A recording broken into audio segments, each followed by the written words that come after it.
Hey yo yo yo, salut les turfeuses, salut les turfeurs, bienvenue pour un nouveau pronostic de Benoît Requin. Merci pour vos likes, pour vos commentaires, n'hésitez pas à vous abonner pour recevoir tous mes pronostics tous les jours et pour accéder à tous mes tickets pour la course du Quintet, rendez-vous directement en description de la vidéo. Ok, place au pronostic du Quintet du vendredi 26 août, direction Cabourg pour le prix d'Argentan, trop attelé, 2725 mètres, 13 partants, réunion 1, course 3, indice de confiance, 4 sur 5. Non, attendez, avant le petit retour, cette vidéo je la tourne avant l'arrivée du Quintet de ce jeudi et je reviendrai dessus demain. Petit retour sur le Quintet du mercredi 24 août. Dans mon pronostic, je vous ai donné le tiercé en 3 chevaux, autrement dit une base en béton ainsi que le quartet en 5 chevaux, mais côté rapport, c'était pas de la folie. Il y a 3 mois de tickets VIP à remporter en rejoignant mon équipe Forever. Cette offre, elle tient jusqu'au 30 septembre 2022. À bon entendeur, salut! Ok, c'est parti, on commence le pronostic et on commence avec le numéro 1.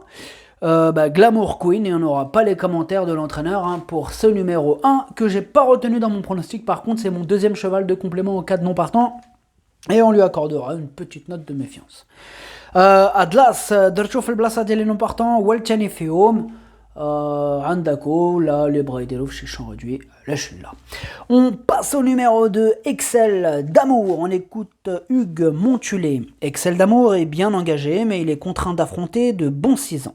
Cela dit, il se plaît sur ce genre de tracé et son numéro est idéal. Une place reste à sa portée. Moi, ce numéro 2, je l'ai retenu en bout de combinaison. Numéro Georges Dercho Saba. On passe au numéro 3, Eston My Life. Non, excusez-moi, ne me jugez pas. Eston of My Life. Non, mais des fois, ils ont des noms, les chevaux, c'est un peu compliqué. C'est pas facile. Eston of My Life. On écoute François Gillard. Même, tu me dirais, même les entraîneurs, des fois, ils ont des noms... des fois, c'est pas facile des deux côtés, on est d'accord. Bon, alors on écoute François Gillard avec Eston of My Life. Eston of My Life a fourni une bonne fin de course. Dimanche à Montier-en-Der, même s'il n'était... Moi aussi j'ai du mal. Même s'il n'était pas très à l'aise sur la piste ferme. Il avait également très bien couru à Amiens, où il aurait pu s'imposer avec un peu de chance. Vendredi, il est bien engagé, confié à Eric Raffin et idéalement placé derrière l'autostart. Tout est réuni pour qu'il joue les premiers rôles, même s'il faut lui masquer l'effort. Là, même s'il m'a raconté tout ça, l'entraîneur, j'ai pas envie de le voir, de voir jouer les premiers rôles. Pourquoi pas pour lui, faut pas, je suis pas un rageux, s'il veut gagner même, tant mieux pour lui, Sartek. Mais voilà, moi je l'ai gardé plutôt en bout de combinaison, voilà. Je le vois pas à la gagne, je le vois pas dans les premières places, moi je le vois à l'arrière. Mais c'est vrai que quand même il a un bon numéro, donc on va faire attention. Voilà, en tout cas je l'ai gardé en bout de combinaison. Numéro 3, أنا درتو ليني درتو في الآخر ليني quand même عندكم. On passe au numéro 4, El Tigre Sega. On écoute Sébastien Ouivet. Je sais pas où il va. El Tigre Sega n'a pas été très heureux ces derniers temps sur l'herbe. Ici, c'est un bel engagement.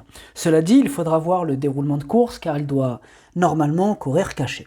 S'il peut s'exprimer dans de bonnes conditions, il peut prendre une 4e ou 5e place. Ce numéro 4, sachez que c'est lui le 8e de mon pronostic. Ad numéro 4, Wal Diali. On passe au numéro 5, DS Saint-Bar, et on écoute Yvonique Doucet. DS Saint-Bar s'est vraiment bien comportée en dernier lieu aux montées, faisant un bon dernier kilomètre. Comme elle a un peu de mal à démarrer, l'autostart va l'aider. Toutefois, cela fait un petit moment qu'elle n'a pas couru, et je pense qu'elle n'est pas à 100%. Du coup, je ne la vois pas dans le quintet gagnant. Si l'entraîneur lui-même la voit pas, pourquoi ne soyons pas plus royalistes que le roi, j'ai envie de dire. Voilà, j'aime bien ce proverbe. Oh, mais moi, vous me connaissez, j'aime bien les proverbes. Enfin bref, on n'est pas là pour parler de ça.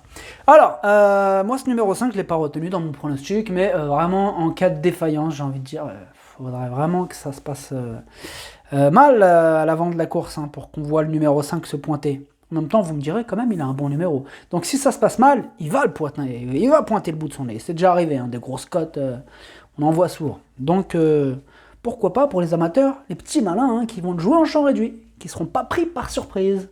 Et c'est pour ça que les champs réduits, c'est pas mal des fois. Ad numéro 5, ما درتوش لأن les bras يديروا في champs réduits علاش لا. On passe au numéro 6, Guérande, et on écoute Benjamin Gotz. Guérande est resté tranquille durant tout l'été et effectue sa rentrée. Cela va être mission impossible. Bon, bah l'entraîneur, hein, il est vraiment pas chaud du tout avec cette Guérande. Moi perso, voilà, je l'ai pas retenu non plus, mais pourquoi pas. Si vraiment c'est chaotique, si c'est une course, ça peut arriver. Pourquoi pas dans un champ réduit, il n'y a pas beaucoup de partants, donc pourquoi pas dans un champ réduit. Ad numéro 7, هو ما درتوش لأن les bras يديروا في champ réduit علاش لا. On passe au numéro 7, Fluo Mélois, et on écoute Pierre Béloche. Fluo Mélois va se présenter à l'attelage faute d'engagement sous la selle, déféré des 4 pieds sur une distance à sa convenance. Il risque d'être pris de vitesse en début de parcours, mais il n'est pas incapable de revenir accrocher la 5e place si quelques favoris venaient à décevoir. Vous voyez, même Pierre Béloche, il pense comme moi. Hein. On ne sait jamais. Eh oui, il peut y avoir de la déception, hein, ça ne sera pas la première fois. Hein. Bah oui, c'est pas le premier quintet qu'on va regarder ensemble. On va peut-être jouer aussi ensemble.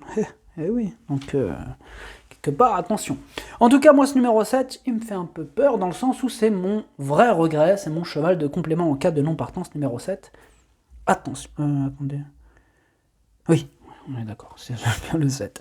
Voilà, voilà, il me fait un petit peu peur, donc mon cheval de complément en cas de non-partant, c'est lui, c'est le premier.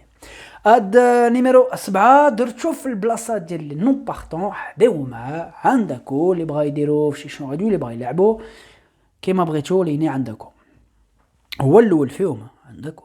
On passe au numéro 8, Aywi Deol. On écoute Antoine Lérété. Aywi Deol est revenu au top, comme l'attestent ses dernières performances enregistrées sur cette piste. Dans la foulée, il découvre un engagement correct, mais il est contraint d'affronter des 6 ans de bonne valeur. Il va se plaire sur ce parcours et son numéro derrière l'autostart reste correct. Malgré l'opposition, il a sa place dans le quintet, nous dit Antoine Lérété. Moi, ce numéro 8, il me plaît beaucoup. Hein. Je l'ai gardé vraiment haut. Je l'ai mis en 3e position. Numéro 8, عجبني درتو ثالث. On passe au numéro 9, Dream Gold, et on écoute Benjamin Rochard. Dream Gold a hérité d'un numéro plutôt favorable en seconde ligne. Je vais le cacher au maximum et essayer de le faire finir. S'il répète sa valeur du 5 août, cela devrait être correct. Bon, c'est pas la régularité, hein, c'est pas sa première qualité, ce Dream Gold. Hein. Bon, voilà, donc maintenant je suis d'accord avec lui. Hein, le numéro 9, tout le monde dit ouais, numéro 9, mais il est pas si terrible que ça, ce numéro. Même statistiquement, si on regarde les arrivées de quintet, le numéro 9, il est pas mauvais hein, en termes de statistiques. Donc j'ai envie de faire confiance à la mathématique, si on parle statistique, effectivement, évidemment. Enfin bref, tout ça pour vous dire que ce numéro 9, c'est pas parce que c'est le 9 que je vais le rayer. D'ailleurs, je l'ai pas rayé, mais je l'ai pas retenu. Nuance. Il y a une nuance entre rayer et pas retenir. Je l'ai pas rayé, je l'ai pas retenu. C'est quand même différent. Enfin bref, tout ça pour vous dire que ce numéro 9, moi, il me charme pas plus que ça, mais il est quand même... voilà, pour les amateurs de champ réduit, pourquoi pas. Hein. Si ça commence à effectivement partir dans un quintet grand n'importe quoi, pourquoi pas. Pourquoi pas des grosses cotes, tiens. Des fois on voit 13 partants, ça va pas payer. C'est le premier truc qui nous vient dans la tête quand il y a 13 partants, on se dit ça va pas payer. C'est vrai. Beaucoup de fois, 13 partants, ça paye pas. Mais alors des fois, mais comment ça cartonne 13 partants, des fois c'est de la folie. Mais bon, c'est plutôt rare. Maintenant voilà. Ce numéro... ah oui, pardon. Ad numéro 9, ما درتوش لأن اللي بغا يديروا بشي champ réduit علاش لا. On passe au numéro 10, Gasoline du Seu, et on écoute Cyril Travers. Gasoline du Seu manquait d'un parcours la dernière fois, sa prestation était bonne. À la lutte finale, elle avait un peu les jambes lourdes. Elle va monter là-dessus, elle paraît très bien à l'entraînement, tous les feux sont au vert, il faut impérativement la cacher. Cela sera dur de gagner car l'opposition est assez forte, mais si elle a un bon parcours, j'y compte pour être dans la bonne combinaison. Ce numéro 10, moi aussi, me plaît bien. Je l'ai gardé assez haut, je l'ai mis en 4e position. Ad numéro 10, عجبني درتو رابع. On passe au numéro 11, Gaïa d'Ocagne, et on écoute Jean-Philippe Ravgeot. Gaïa d'Ocagne affrontait de sérieux clients dans une épreuve européenne la dernière fois à Enghien. Elle est venue des derniers rangs, bien finir. Même si elle n'a pas pris d'allocation, je trouve sa performance très bonne. Vendredi, elle revient dans sa catégorie, mais ce n'est jamais facile de s'élancer en seconde ligne à Cabourg. Je reste malgré tout confiant, elle est au top. Bon, bah là, il nous a assez prévenu, je pense. Hein. Faudra se méfier de ce numéro 11. En tout cas, moi je m'en méfie, je l'ai gardé en 5e position. Ad numéro 11, عندكو أنا درتو خمس. On passe au numéro 12, Goutte du Houlbet, et on écoute Frédéric Pratt. Goutte du Houlbet s'est raccourci peu après le départ à Montier-en-Der. Cela lui arrive parfois.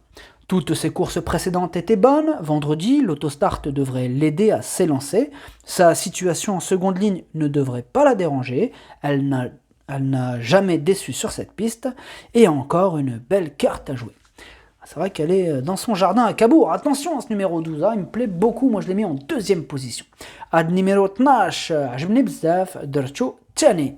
On passe au numéro 13, Gump du Poncelet. Et on écoute Christophe Gallier. Gump du Poncelet a réalisé une bonne course de remise en confiance en venant de derrière après 2 parcours plus offensifs. Ce n'est pas plus mal qu'il soit en seconde ligne car la première l'excite un peu trop. Sauf incident, il a sa place dans le quintet gagnant. Cela dit, pour la victoire, il faudra un peu de réussite. Et moi j'y crois à cette réussite de Gump du Poncelet. Je l'ai mis en tête de mon pronostic, il me plaît beaucoup, c'est mon préféré. Voilà, c'est lui que j'ai mis en tête. Ad numéro 13 مداك شرفة عجبني بزاف والأول ديالي اليوم هاد النهار الجمعة. Le pronostic, ça donne 13, 12, 8, 10, 11, 3, 2. Merci d'avoir suivi cette vidéo. N'hésitez pas à vous abonner pour recevoir tous mes pronostics tous les jours et pour accéder à tous mes tickets pour la course du Quintet. Rendez-vous directement en description de la vidéo. Pareil pour les 3 mois de tickets VIP offerts, il vous suffit de prendre le pack Goto FBO. Plus d'infos en description de la vidéo. À jouer avec modération. Bonne chance. Chopez-le moi. Ciao.